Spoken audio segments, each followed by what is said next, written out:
Hello and welcome to Ripping the Wall. I'm your host, Dominic Estes.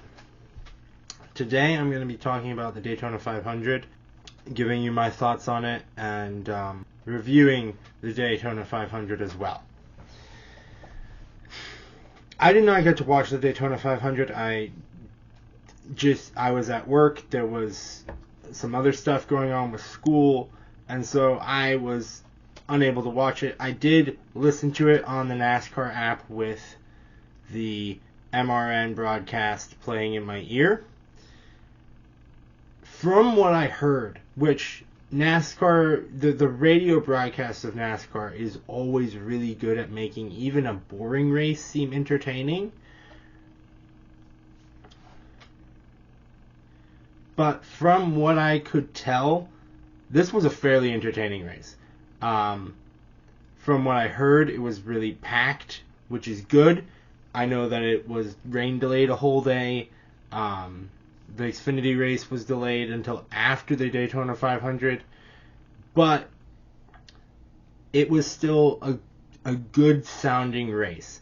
A great way to start off the 2024 season, in which William Byron won the Daytona 500 for the first time in his career. So shout out to William Byron for being able to do that. Alex Bowman finished second in the Daytona 500, so perks to him for that. I know he had a pretty rough year last year coming off of an injury, and then just didn't have the speed to make the playoffs, and so good for him to get that top two, get some confidence back in him, and hopefully be able to carry that into the next year. Now on lap 5, we did have a wreck. Jimmy Johnson was involved a little bit as a Jimmy Johnson fan from back in his Hendrick days. It's always nice to see Jimmy Johnson on the field. I had some high hopes for him after he managed to race his way into the Daytona 500, but unfortunately that just wasn't going to happen. He got involved in a wreck early and was pretty much out of it for the rest of the day. Had some speed at times, but was too far back to be able to do anything with that speed. In the beginning of the weekend, the talk was Ford sweeping the front row for qualifying, which is normally a Hendrick Motorsports maneuver, and surprisingly, Hendrick Motorsports didn't qualify all that well, but they were able to work on strategy, get better throughout the race, and really come to life towards the end of the race. Stage 1, pretty clean. Chase Elliott managed to win that, so he's got that playoff point. And then Stage 2, also very clean. Again, won by Chase Elliott. Able to sweep the stages of the Daytona 500. That's big for him. We're getting those extra points throughout that race. But then towards and I mean even towards the end, like the racing, from what I heard, never turned into a long train of just follow the top side around. Yeah, during the second stage, somewhere around the middle of the race, you did see cars really slow down and kind of take it easy. There was talk about why are the cars only going 178 miles an hour. They're just trying to save some fuel, make a little bit quicker of a pit stop than if they didn't save fuel and then they had to fill up the car for 5 seconds compared to 4.5 seconds. And then you had the end of the race, William Byron getting himself in a couple of situations where he possibly could have avoided wrecking the field. There was that one, the big one that unfolded, where he's trying to make a move. Alex Bowman's pushing him. He just kind of gets loose and taps the 6, and the 6 goes around, and chaos ensues behind them. I don't really think that the 24 can be blamed for that. The 48 was giving him a push. Maybe the 48 could be blamed for giving him too much of a push.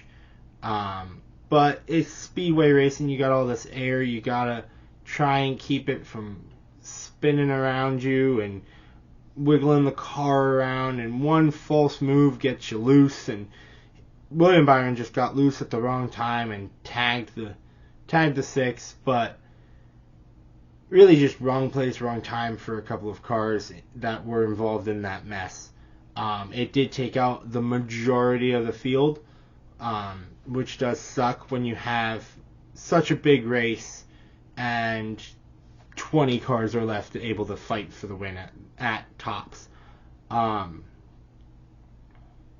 then, of course, there's the last caution with Byron leading. He's blocking Cindric. Cindric's trying to get around him. The pack comes up on Cindric and Byron, and Chastain tries to make a move.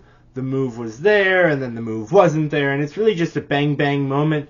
But and really, I can't blame Ross Chastain for attempting to make that move. If he makes the move and it works out, he's just won the Daytona 500 most likely. If he doesn't make the move and he loses, well, he didn't make the move to win the Daytona 500. And if he makes the move and he causes a caution, which is what he did, then everybody is upset because Ross Chastain caused a caution.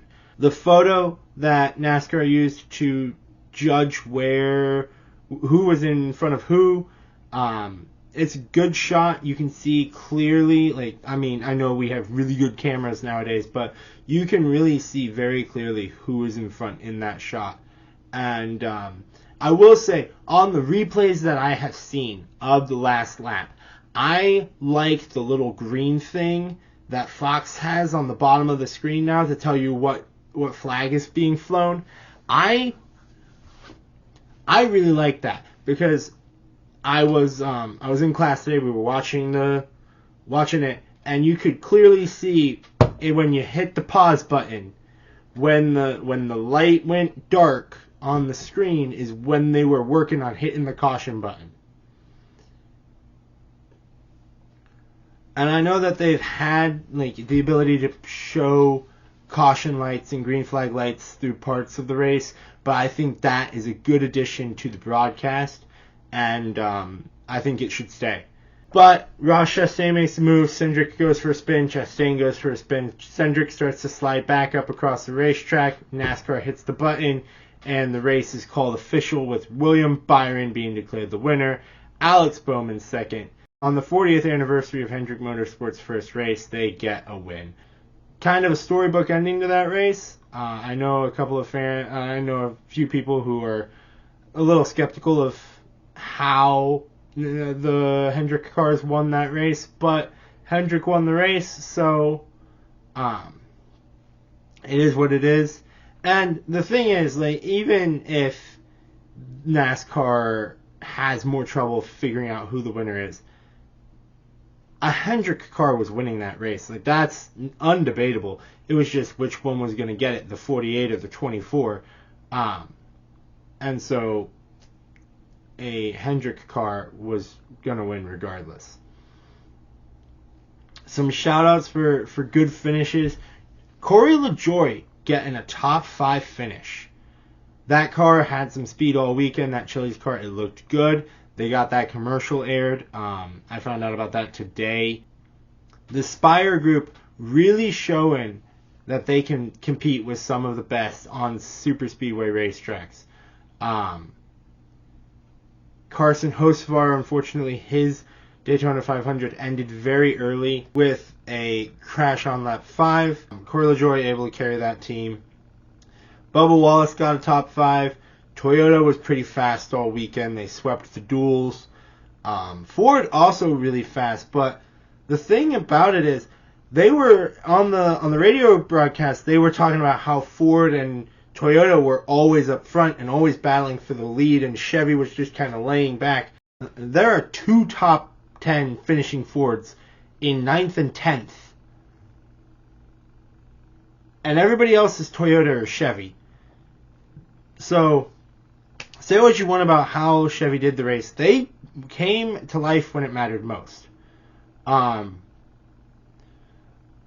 Shout out to the Legacy Motor Club cars. Their first points paying race as Toyotas. John Hunter Nemechek with a 7th place finish, and then Eric Jones with a 8th place finish. We'll see how they do on a non-super speedway race shortly. We've got Atlanta next week, so it's another short super speedway. But interesting to see how it'll be interesting to see how much they've improved since switching from Chevy to Toyota. And then you've got Noah Gragson leading the Fords home. Shout out to Noah Gragson, his first race in an SHR car, and he gets a top 10 finish. So not bad at all. Chase Briscoe, he got a 10th place finish, rounding out the top 10, helping lead those Fords to the finish line. So they were able to they were there. They weren't really in contention to win. And then shout out to Kyle Larson. He finished a super speedway race. I thought that his day was done when the big one happened and I saw his car collected in it. But he gets an 11th place finish. So shout out to him for not crashing during a super speedway race, because I know that it is very likely for Kyle Larson to crash during a super speedway race. Zane Smith, the rookie, with a top 15 finish in the Daytona 500. Spire and Trackhouse getting that car ready, and they are going to help Zane Smith do great things with this program. I'm excited to see how he does for the rest of the year. Now, I do think that the race could have been a little better. I do wish it hadn't been rained out on Sunday, but we did get a Daytona 500 in.